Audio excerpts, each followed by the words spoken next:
Blight. How will you end it?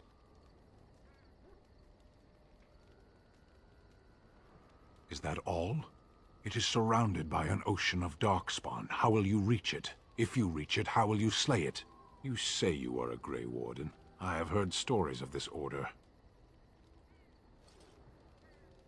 Great strategists and peerless warriors. That is what we hear of the Wardens. So far, I am not impressed.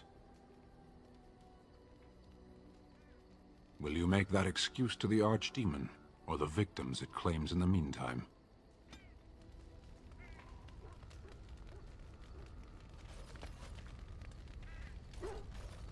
What do you need? Ask away. Same way you did. You drink some blood, you choke on it, and pass out. You haven't forgotten already, have you?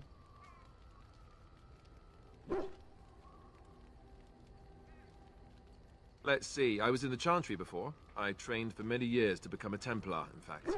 That's where I learned most of my skills. You're telling me I was banished to the kitchens to scour the pots more times than I can count. And that's a lot. I can count pretty high. The Grand Cleric didn't want to let me go. Duncan was forced to conscript me, actually, and was she ever furious when he did. I thought she was going to have us both arrested. I was lucky. I don't know. Maybe. When he came looking for recruits, I just remember praying fervently to the Maker that he would pick me. I'll always be thankful to Duncan for recruiting me. If it hadn't been for him, you know, I wouldn't have.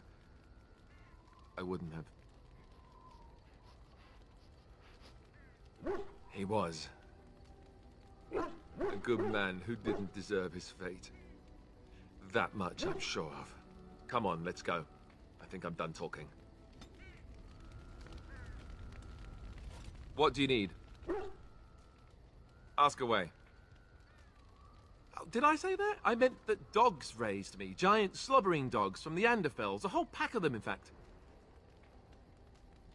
Well, if you're going to go and pay attention to the facts, then fine. Let's see, how do I explain this? I'm a bastard. And before you make any smart comments, I mean the fatherless kind. My mother was a serving girl in Redcliffe Castle who died when I was very young. Arleman wasn't my father, but he took me in anyhow and put a roof over my head. He was good to me, and he didn't have to be. I respect the man, and I don't blame him anymore for sending me off to the Chantry once I was old enough. Arleman eventually married a young woman from Orlais, which caused all sorts of problems between him and the king because it was so soon after the war. But he loved her. Anyhow, then you, Arlessa, resented the rumors which pegged me as his bastard. They weren't true, but of course they existed. The Arl didn't care, but she did. So off I was packed to the nearest monastery at age 10, just as well. The Arlessa made sure the castle wasn't a home to me by that point. She despised me.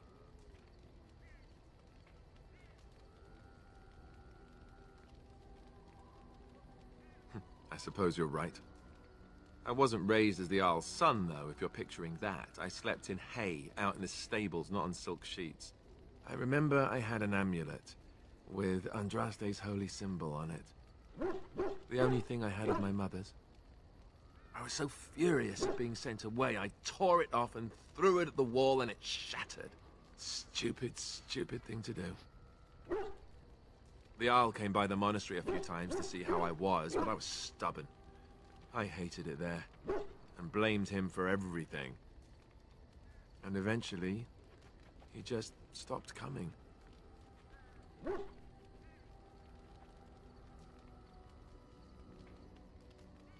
And raised my dogs. Or I may as well have been, the way I acted. But maybe all young bastards act like that. I don't know. All I know is that the Arl is a good man, and well loved by the people. He also was King Cailan's uncle, so he has a personal motivation to see Loghain pay for what he did. Anyway, that's really all there is to the story.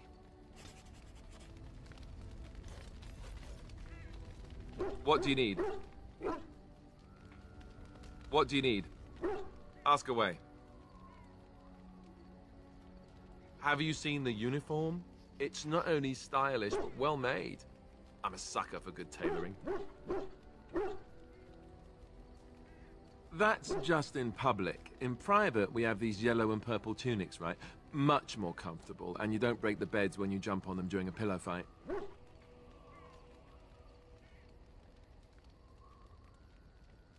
You don't really want to know about my being a Templar, do you? It's really quite boring. Poke, poke, poke. Tell me everything about your life, Alistair. All right, if you insist. It's not like we have anything better to do, right? The truth of the matter is that I did hate going to the monastery. The initiates from poor families thought I put on airs, while the noble ones called me a bastard and ignored me. I felt like Al Eamon had cast me off, unwanted, and I was determined to be bitter. But I took some solace in the training itself, I guess. I was actually quite good at it. The education, mostly, but also the discipline. You need to have a disciplined mind in order to use the abilities we have. It was difficult, but rewarding. I never really felt at home anywhere, though, until I joined the Grey Wardens. And Duncan felt my Templar abilities might be useful for when we encountered Darkspawn magic, so I kept it up. What about you? Do you have anywhere you consider home? We won't always be traveling like this, you know.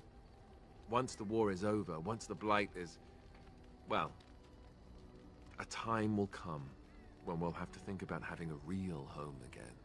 Though that seems like a far ways off. And I suppose the Grey Wardens are gone for good, either way. I suppose you're right. We can create new Grey Wardens, but we'll never get back those we lost. I wonder if it would ever feel the same. Anyhow, now I've sidetracked us. We'd better get back to what we're supposed to be doing right now. What do you need? Ask away. Such as they are. That's a good question. There's plenty in Orlais, but who knows where they might be found. And the nearest Orlesian city is weeks away. If we go north and cross the sea, there's bound to be some in the Free Marches. Again, however, I just don't know where. I don't know anything about Grey Wardens in other lands. I imagine that eventually the Grey Wardens outside of Ferelden will wonder what's happened. Why there's no contact from Duncan or someone. They'll send someone eventually. Tell them. Maybe they won't send anyone. We could try to contact them. But that would mean leaving Ferelden, and even if we did, they couldn't come back with us in time to stop the Blight. So that means whatever happens, it's up to us.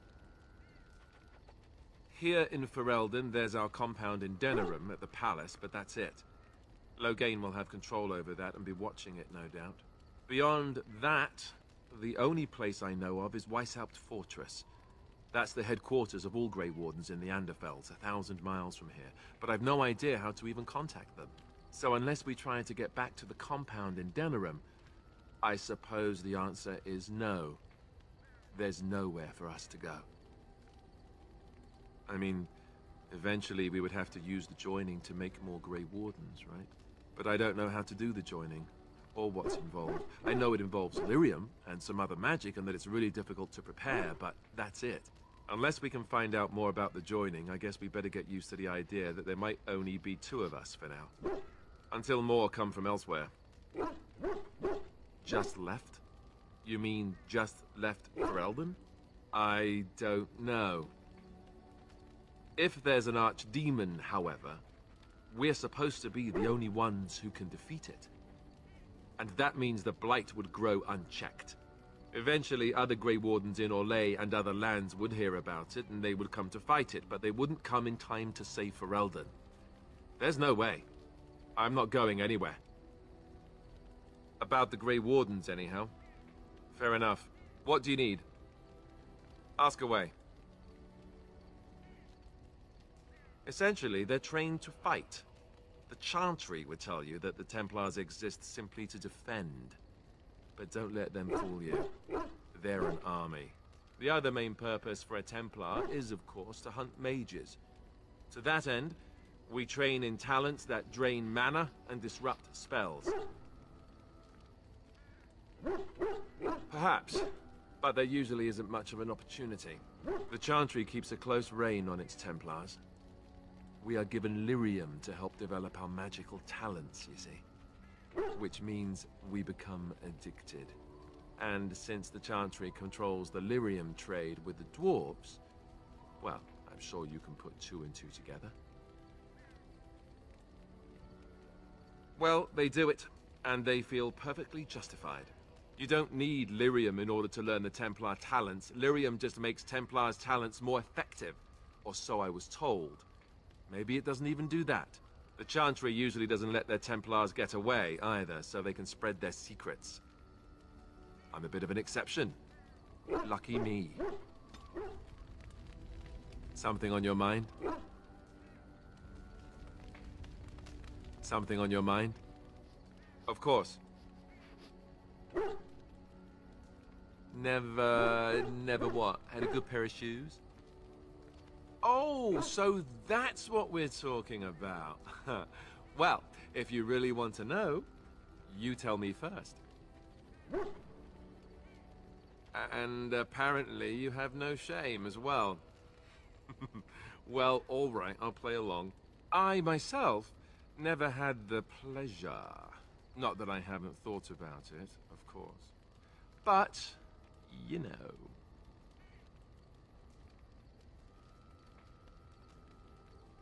Well, living in the Chantry is it's not exactly a life for rambunctious boys.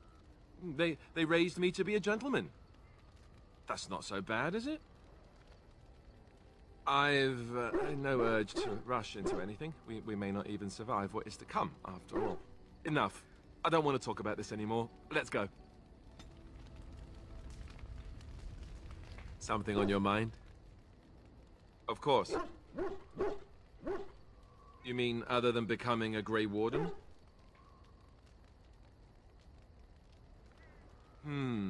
You know, I asked Duncan this too, and all I got was, "You'll see."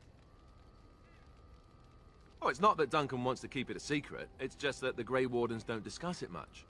I gather it's not a pleasant topic. The first change I noticed was an increase in appetite. I used to get up in the middle of the night and raid the castle larder. I thought I was starving. I'd slurp down every dinner like it was my last. My face all covered in gravy. When I'd look up, the other Grey Wardens would stare, then laugh themselves to tears.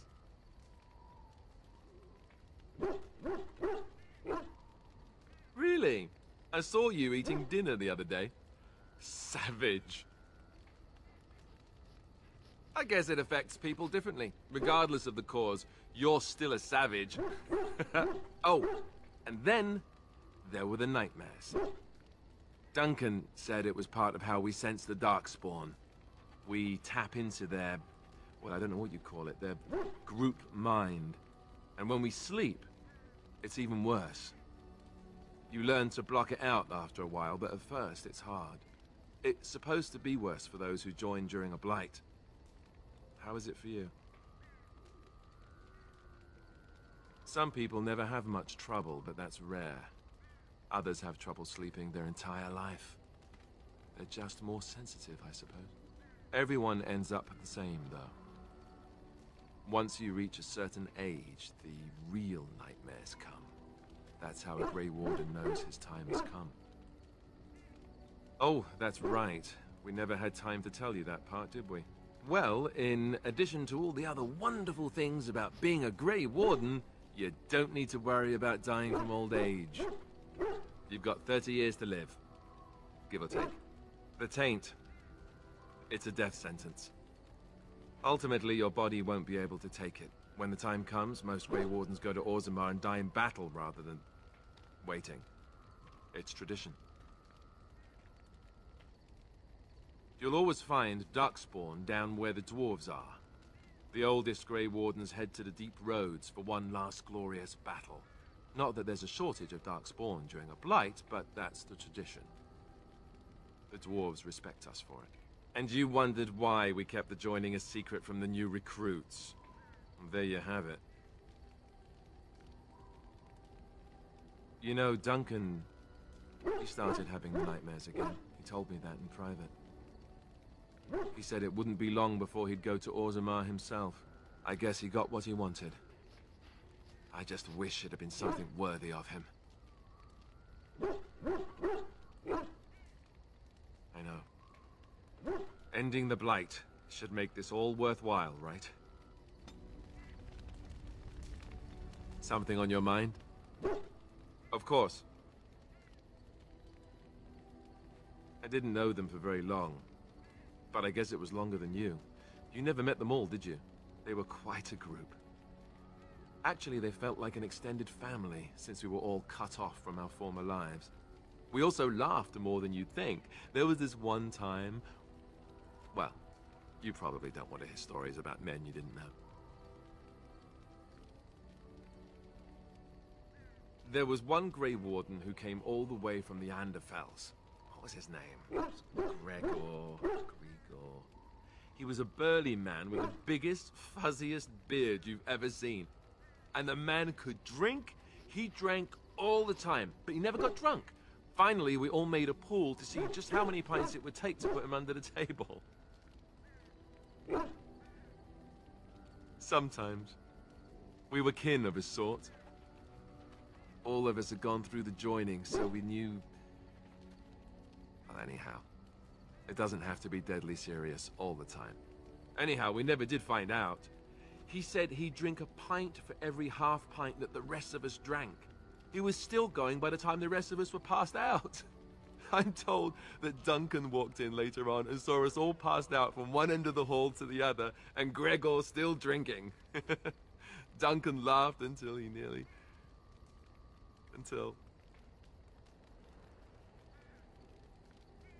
Yes, I suppose so.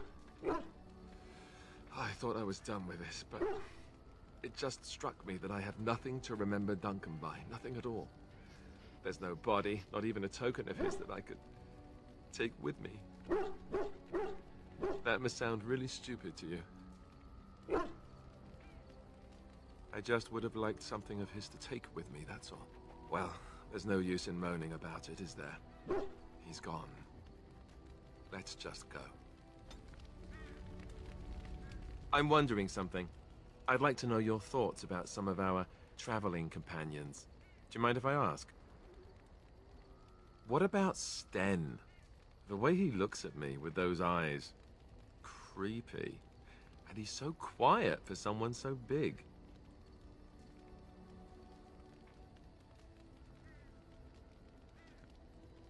Yet he doesn't seem quite so bad as the Chantry tells us. According to them, his philosophy is vile and evil. Yet he seems so reasonable. And yet, he killed all those people. He doesn't even deny it. Doesn't that bother you?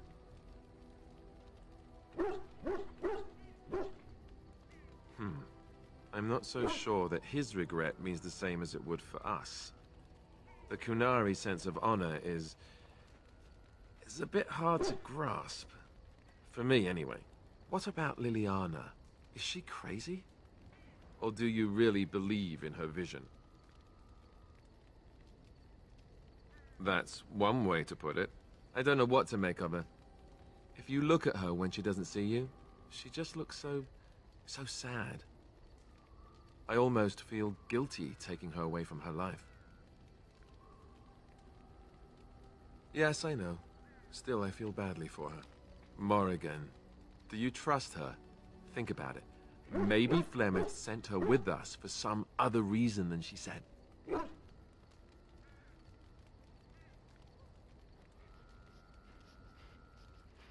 Well, aside from the fact that she's a complete and utter bitch, no, I don't like her at all. Why, do you? Sure. Beautiful, just like something that's also dangerous, like a beautiful, dangerous thing. Yes, one of those, but more evil. Enough. I think my curiosity is sated. Let's get back to it, shall we? Something on your mind? Of course.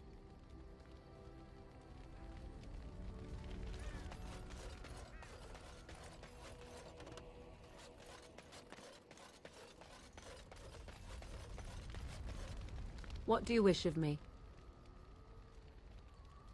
If you must. Why do you ask me such questions? I do not probe you for pointless information, do I?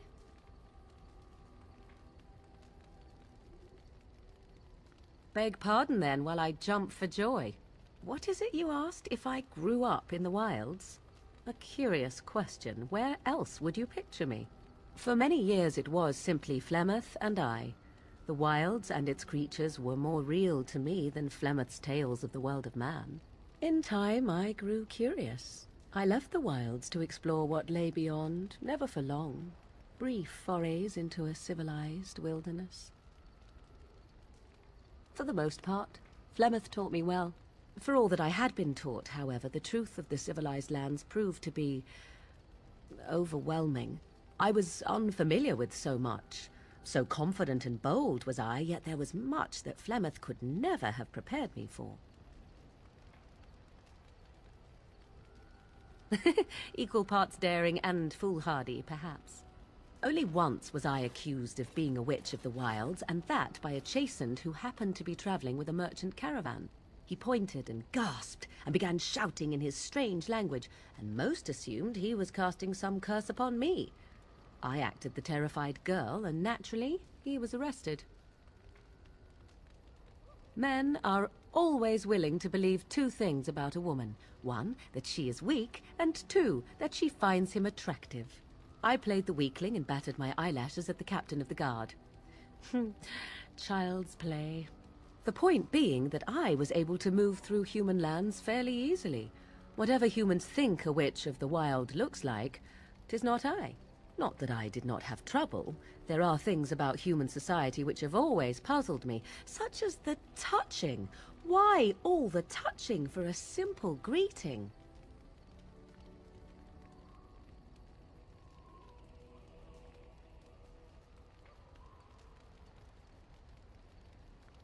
Yes, yes, some men have painted lines across the maps. I've seen them. I'm sure the human world is very diverse, but the differences are mostly meaningless. There were many nuances that Flemeth could never tell me of. When to look into another's eyes, how to eat at a table, how to bargain without offending. None of these things I knew. I still do not understand it all, truth be told, but then I gave up long ago any hope of doing so. When I returned to the wilds last, I swore to Flemeth that I had no intention of leaving again. Yes, here I am. Well, let's get on with it before the ground opens up and swallows us, yes? I have a thought. We have an opportunity that I believe we should take advantage of. To the point. My mother was once divested of a particular grimoire by a most annoying Templar hunter. It occurred long before I was born, but even today, Flemeth speaks of the loss with great rage. With the circle of magi in such disarray, it occurs to me that this might be the perfect time to recover the tome from their possession, for surely it eventually ended up in their hands. Flemeth is a sorceress of legend, is she not? And her grimoire would be more than a mere curiosity to mages that daren't even glance towards the places my mother has walked for eons. No doubt 'tis considered something dangerous, perhaps best locked away somewhere dark, yes? And if not, then at least I know it does not exist. But there is no harm in looking, surely? 'Tis a book of spells, of the sort that Flemeth has dabbled with throughout her long life. 'Tis not the sort of thing that would benefit a mage of the standard variety. They were taught a different path. I, however, was taught by my mother. I know a way around the wards my mother would have placed on such a tome. I know the language that she would have written it in. I would find such a tome most useful. Useful in the way that it might increase my power. Useful in the way that I would become more useful to you. Does that not follow?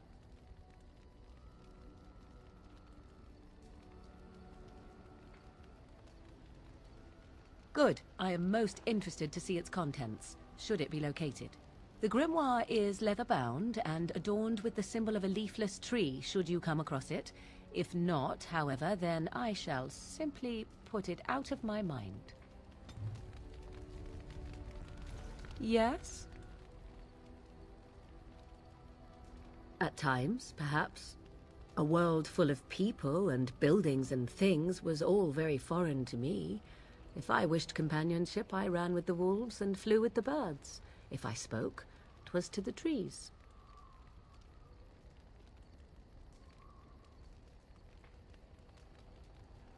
Such simple pleasures will only enthrall for so long. I recall the first time I crept beyond the edge of the wilds. I did so in animal form, remaining in the shadows and watching these strange townsfolk from afar. I happened upon a noblewoman by her carriage, adorned in sparkling garments the likes of which I had never before seen. I was dazzled. This, to me, seemed what true wealth and beauty must be.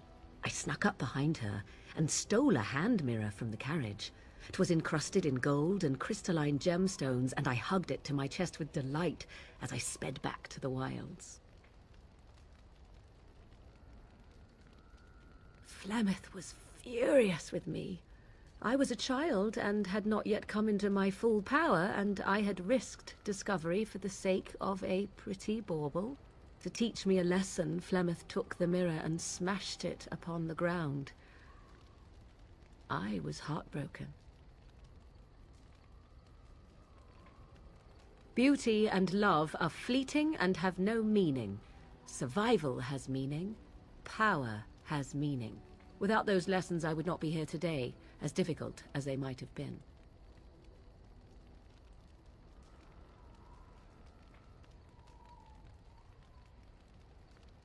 Do I not? I am still an apostate mage, even if I have left the wilds. The Darkspawn are yet undefeated? No, there is much that remains. To return to your original question, perhaps my time in the wilds was indeed lonely, but such was how it had to be. I find myself at times wondering what might have become of the girl with the beautiful golden mirror, but such fantasies have no place amidst reality. Yes? We are in camp, so 'tis as good a time as any. Yes? So, full of questions, are you? You are very cute to ask so many questions.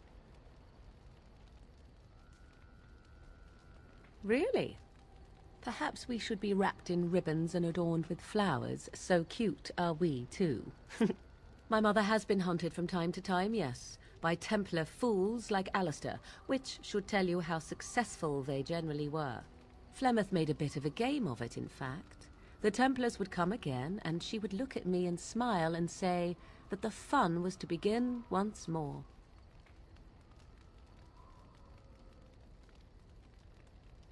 I am unsure. I was too young to understand, and perhaps 'twas bravado on Flemeth's part, or perhaps she was merely amused. I will never know.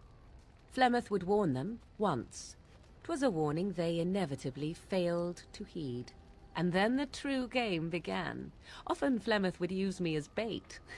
A little girl to scream and run and lure the Templars deeper into the wilds and to their doom. Sometimes. Eventually. Thankfully, the wilds is a vast place. Once they found us, Flemeth would simply move us elsewhere, and we would be lost within the forest once again. I did not understand the danger we faced until I was much older. I had never heard of apostates or maleficarum. You do not know? The zealots use that word for any magic they do not control. The Chantry sees any mages not leashed to the Circle of Magi as apostates, and apostates could become Maleficarum, evil mages that resort to blood magic and become demon-enslaved abominations. It may even be true, still, those of us who prefer freedom see no reason to submit.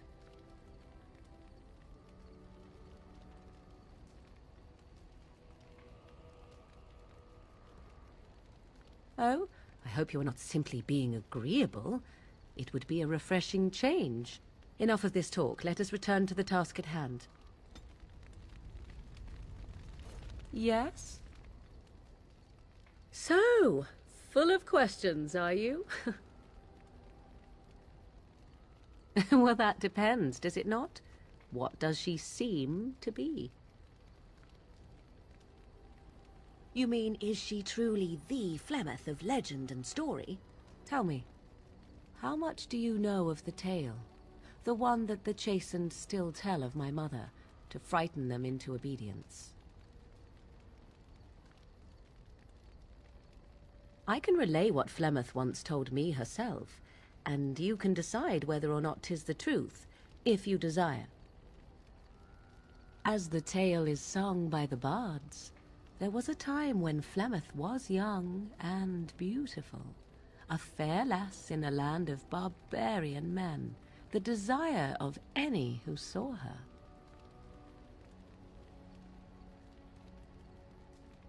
The tales say that Flemeth fell in love with Osen the bard, and fled the castle of her husband, the dread Lord Conobar, and that he swore vengeance for her infidelity. In truth, my mother claims that 'twas Osen who was her husband, and Conobar the jealous lord, who looked on from afar. Lord Conobar approached young Osen, and offered him wealth and power in exchange for his lovely wife, and Osen agreed.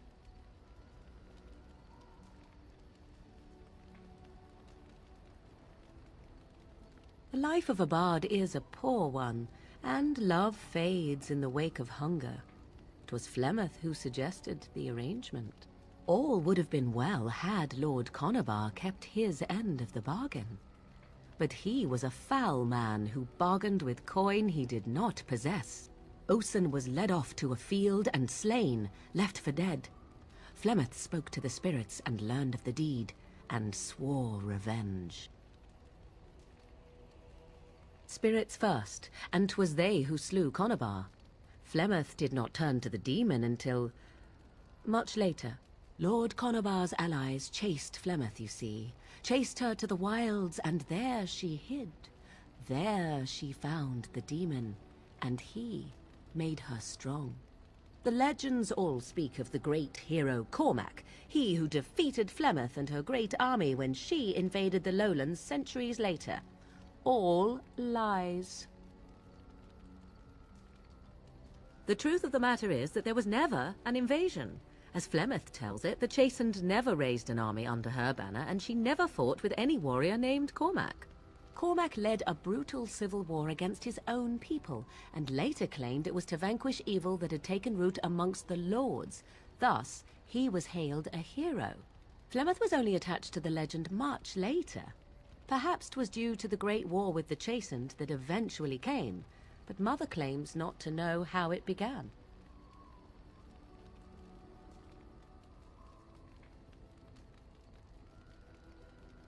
The demon within her has transformed her into something else. An abomination, perhaps some would say. I know not. I only know my mother is clever, and she is part of the wilds as it is part of her. But she is no immortal. She bleeds. A blade in her heart would kill her like any other, were it lucky enough to find her. I do not believe everything that Flemeth claims. Oft it seems her bitterness has colored her memories. But on the whole, yes, I believe this tale, if not all. You ask if I have sisters. I have asked of this myself. The stories tell of many witches of the wilds after all, not just the one. And these tales existed long before I did. Flemeth refuses to speak of other daughters, if they existed. So, should I believe I am her first? I doubt that too. The Chastened tell of a falling out between Flemeth and her daughters. They say that one day she hunted them all through the wilds and ate their hearts. It may be true. I have never seen another witch or heard of one. Perhaps one day Flemeth will eat my heart as well. Flemeth tells it with far more embellishment than I, but you are welcome.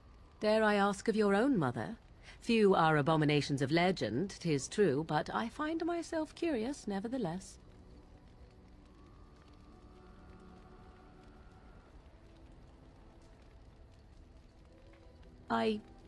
Nothing. I wish to know nothing more. I find myself a little envious, to tell the truth. But it matters not. Let us move on.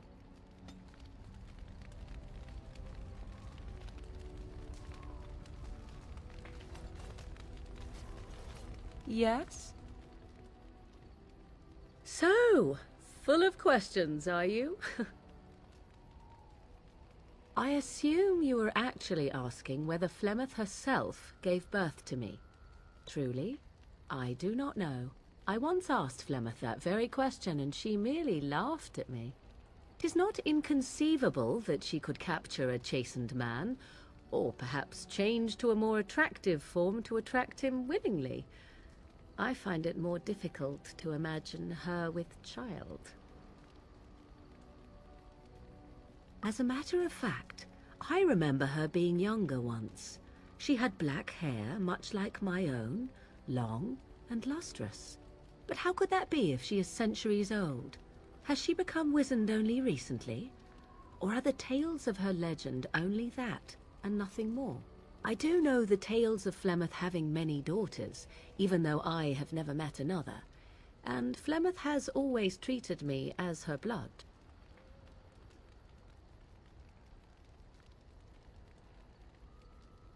What an odd thing to say. Why must love enter into the equation? Flemeth taught me everything I needed to learn. How to survive, the meaning of power, the truth of men. If other mothers do not teach these things, then I believe them the lesser.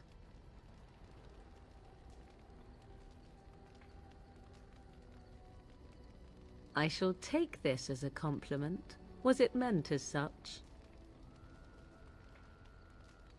Oh? How interesting.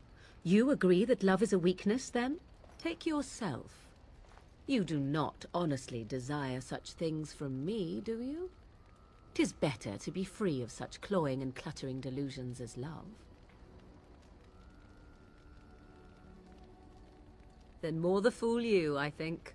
I tire of this discussion. Let us move on, shall we? Yes? So, full of questions, are you?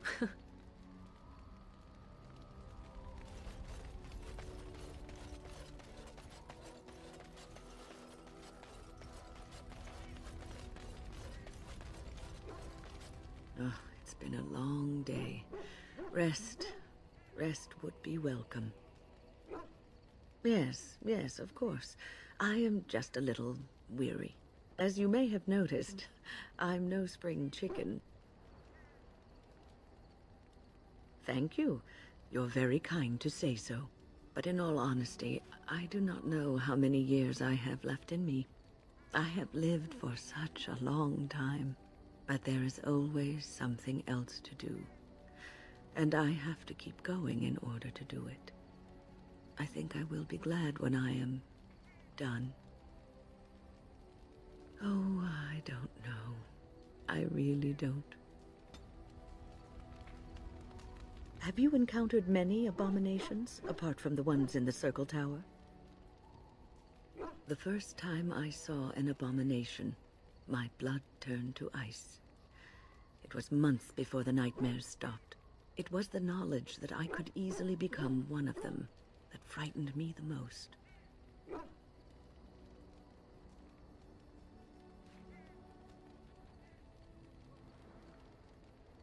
Every mage is vulnerable, no matter how accomplished or powerful. That is the first thing we learn, and overconfidence can lead to recklessness. One slip, All it takes is one slip, and everything you are is simply gone, replaced by madness. And there is no turning back, or at least that's what they say.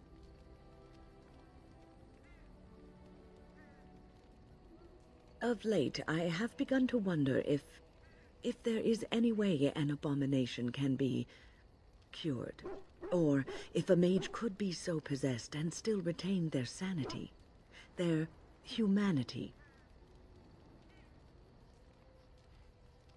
Yes, it is madness and cruelty that define abominations. If those are lacking, if the mage remembers the person they truly are, then they are not an abomination. I never saw that. Thank you for showing me another way of looking at it. So, tell me, how did you become a Grey Warden?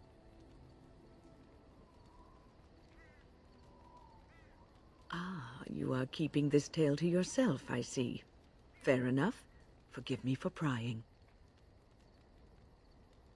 I am interested to hear. Arl Rendon Howe? The Arl of Amaranthine? Why would he do such a thing to you? You are the last of the Couslands? I had no idea. My lord?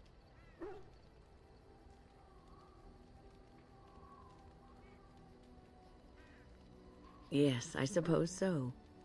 You can no longer have a title, can you? But that does not mean you must forget utterly where you came from. Take heart, dear friend. You survived, even when you were not expected to. We do not know yet what lies in store for you, or the name you carry. It is not so bad, is it, being a Grey Warden?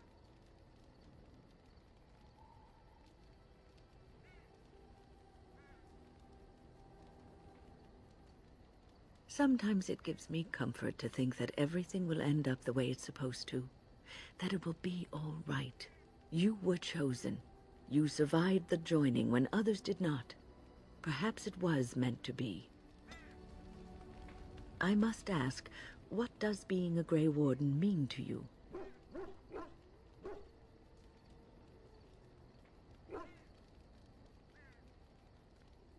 There's that, of course. But there's more to being a Grey Warden than killing Darkspawn and saving the world from the Blight. Ultimately, being a Grey Warden is about serving others, about serving all people, whether elves or dwarves or men.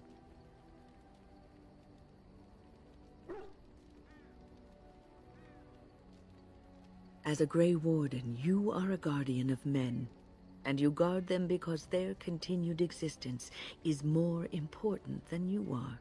Thus it is you who serves, not they.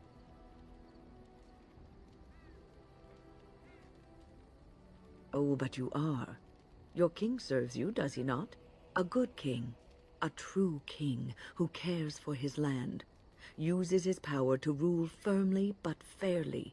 He serves his people first and foremost. The king who does not do this, who believes that he is entitled to his power, who abuses it and uses it for his own means, is a tyrant.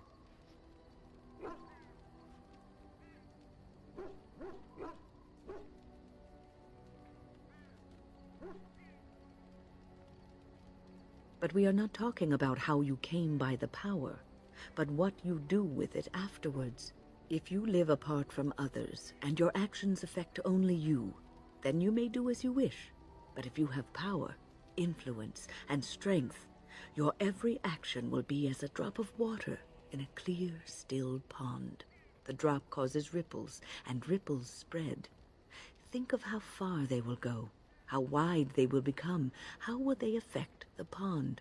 But I've lectured enough for today. I should stop before I wear out my welcome.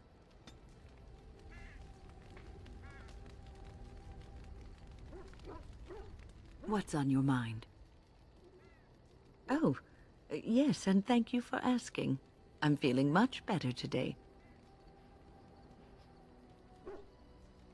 I suppose I must be. What's on your mind? I will answer to the best of my ability. The Circle is in good hands. Irving knows what to do, and he doesn't need me underfoot. For now, I will support those that battle the Darkspawn. I do feel I left things unfinished in Ostagar. There is so much left to do, and I would be part of it. The Grey Wardens, all 2 of you, need all the help you can get. I will see this through to the bitter end, and after that, if I am still left standing, then I will return to the Circle.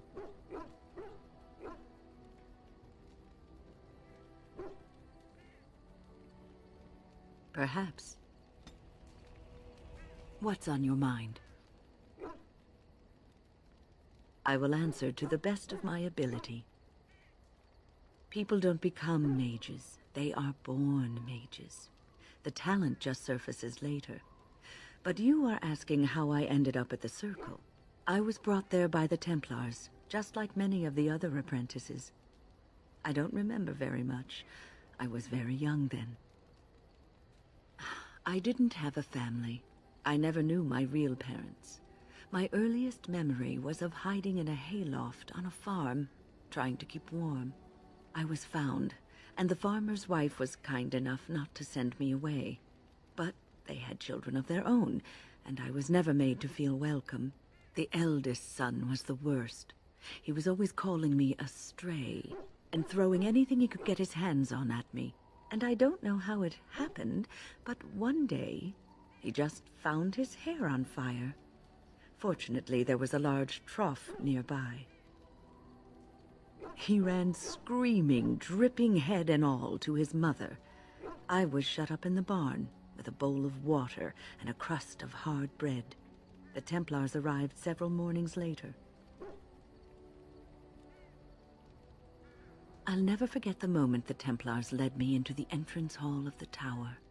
I had never seen anything so grand in my life. I stopped being afraid then. I knew I was home. Well, that's about all there is to my tale. That's how I came to the Circle. I would be lying if I said it was easy. First, there were rules, and we were constantly watched to make sure we behaved appropriately. Then there was the study of magic. We had to cast the spells just so, control the effects completely. A single word spoken incorrectly, a gesture out of sync, and lack of focus. And we needed to have perfect focus, or we would be in danger.